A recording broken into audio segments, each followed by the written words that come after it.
श्रीमद् वाल्मीकीय रामायण अरण्यकांड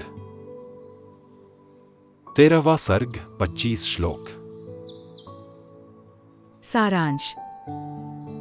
महर्षि अगस्त्य का श्रीराम के प्रति अपनी प्रसन्नता प्रकट करके सीता की प्रशंसा करना, श्रीराम के पूछने पर उन्हें पंचवटी में आश्रम बनाकर रहने का आदेश देना तथा श्रीराम आदि का प्रस्थान। आरंभ। ओम श्री गणेशाय नमः। ओम श्री सीतारामचंद्राभ्याम नमः। श्लोक 1 से 8। श्री राम, आपका कल्याण हो। मैं आप पर बहुत प्रसन्न हूं। लक्ष्मण, मैं तुम पर भी बहुत संतुष्ट हूं। आप दोनों भाई मुझे प्रणाम करने के लिए जो सीता के साथ यहां तक आए हो, इससे मुझे बड़ी प्रसन्नता हुई है। रास्ता चलने के परिश्रम से आप लोगों को बहुत थकावट हुई है। इसके कारण जो कष्ट हुआ है वह आप दोनों को पीड़ा दे रहा होगा। मिथिलेश कुमारी जानकी भी अपनी थकावट दूर करने के लिए अधिक उत्कंठित है, यह बात स्पष्ट ही जान पड़ती है। यह सुकुमारी है और इससे पहले इसे ऐसे दुखों का सामना भी नहीं करना पड़ा है। वन में अनेक प्रकार के कष्ट होते हैं, फिर भी यह पति प्रेम से प्रेरित होकर यहां आई है। श्री राम, जिस प्रकार सीता का यहां मन लगे, जैसे भी यह प्रसन्न रहे, वही कार्य आप करें। वन में आपके साथ आकर इसने दुष्कर कार्य किया है। रघुनंदन, सृष्टि काल से लेकर अब तक स्त्रियों का प्रायः यही स्वभाव रहता आया है कि यदि पति सम अवस्था में है, अर्थात धन धान्य से संपन्न, स्वस्थ एवं सुखी है, तब तो वे उसमें अनुराग रखती हैं, परंतु यदि वह विषम अवस्था में पड़ जाता है, दरिद्र एवं रोगी हो जाता है, तब उसे त्याग देती हैं। स्त्रियां विद्युत की चपलता, शस्त्रों की तीक्ष्णता तथा गरुड़ एवं वायु की तीव्र गति का अनुसरण करती हैं। आपकी यह धर्म पत्नी सीता इन सब दोषों से रहित है। स्पृहणीय एवं पतिव्रताओं में उसी तरह अग्रगण्य है जैसे देवियों में अरुंधति।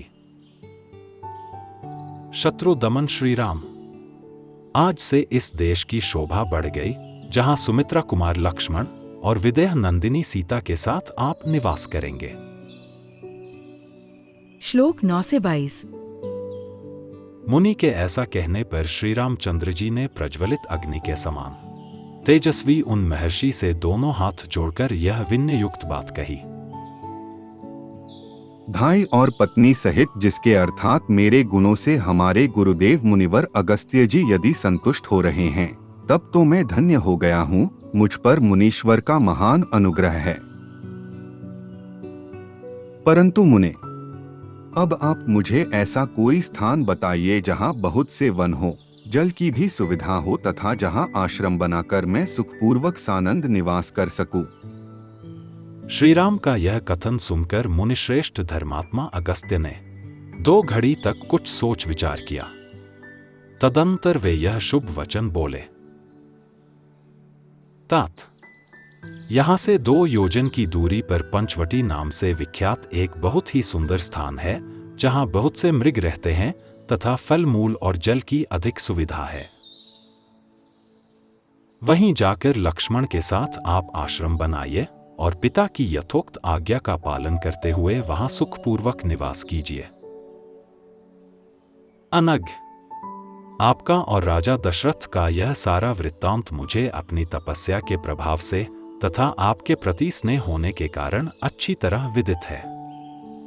आपने तपोवन में मेरे साथ रहने की और वनवास का शेष समय यहीं बिताने की अभिलाषा प्रकट करके भी जो यहाँ से अन्यत्र रहने योग्य स्थान के विषय में मुझसे पूछा है, इसमें आपका हार्दिक अभिप्राय क्या है? यह मैंने अपने तपोबल से जान लिया है। आपने ऋषियों की रक्षा के लिए राक्षसों के वध की प्रतिज्ञा की है।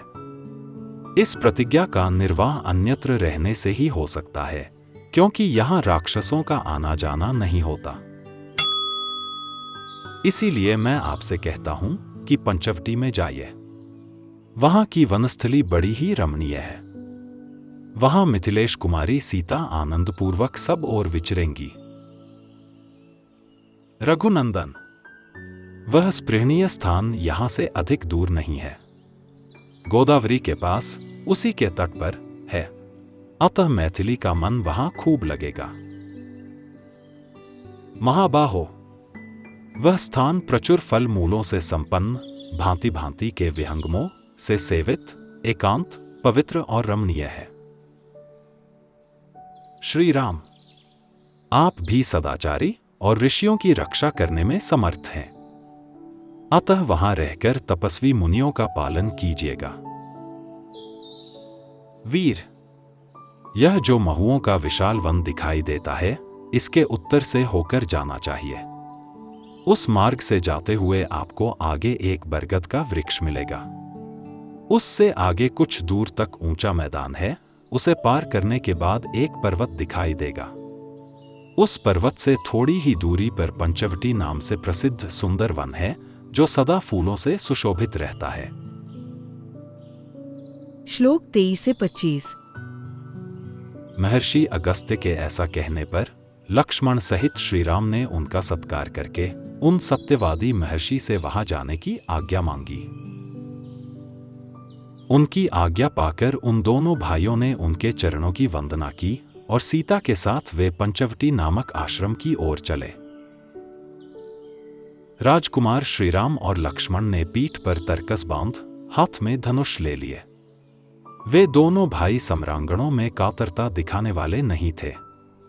वे दोनों बंधु महर्षि के बताए हुए मार्ग से बड़ी सावधानी के साथ पंचवटी की ओर प्रस्थित हुए। इस प्रकार श्री वाल्मीकि निर्मित आर्ष रामायण आदि काव्य के अरण्यकांड में 13वां सर्ग पूरा हुआ। Presented by doctor T.K. Bansal, a blind scientist. Please like and share this video, and don't forget to subscribe my channel. Jai Shri Ram.